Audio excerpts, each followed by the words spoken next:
रामाला अनन्य भावे शरण जा. प्रपंचात देवाची आवश्यकता आहे हे सांगायला नको.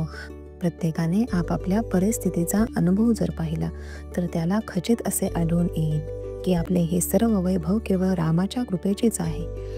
जो काही पैसा अडका मान मरातब नेतो आहे तो सर्व भगवंताच्या कृपेमुळेच आहे हे प्रत्येकजण जाणून आहे. म्हणून जे जे कर्म आपल्या हातून घडत असते ते त्याच्याच सत्तेने होत असते याची खात्री बाळगून कोणत्याही बऱ्या वाईट कर्माचा अभिमान धरू नका किंवा खेदही करू नका. गर्व झालाच तर रामाची आठवण करा, तो तुमचा अभिमान नष्ट करेल. नफ्याच्या वेळी अभिमान उत्पन्न होतो, तोट्याच्या वेळी दैव आठवते. म्हणून दोन्ही प्रसंगी अभिमान नसावा. माझे करते पण मेल्याशिवाय भगवंत प्रसन्न होणार नाही. प्रत्येक कर्माचे वेळी त्याचे स्मरण करूया. राम करता म्हणेल तो सुखी, मी करता म्हणेल तो दुःखी. लहान मुलाप्रमाणे निर्भिमान असावे. रामाला सर्व समर्पण करू आणि समाधान मानून घेऊ.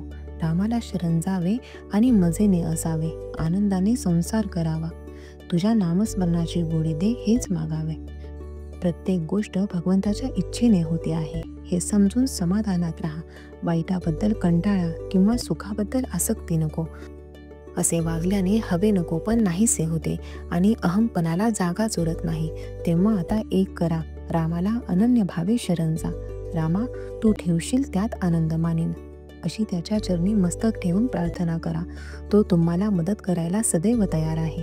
आपण अभिमानामुळे मदतीकरिता हातच पुढे करीत नाही, त्याला तो काय करणार? तुम्हाला खरोखर परमेश्वराजवळ काय पाहिजे ते मागा, तो तुम्हाला खचित देईल.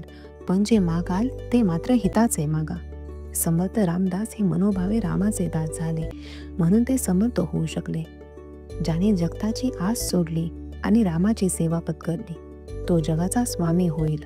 म्हातारी असतील त्यांनी भगवत भजनात आपला वेळ घालवावा आणि तरुण असतील त्यांनी भगवत स्मरणात कर्तव्याला चुकू नये.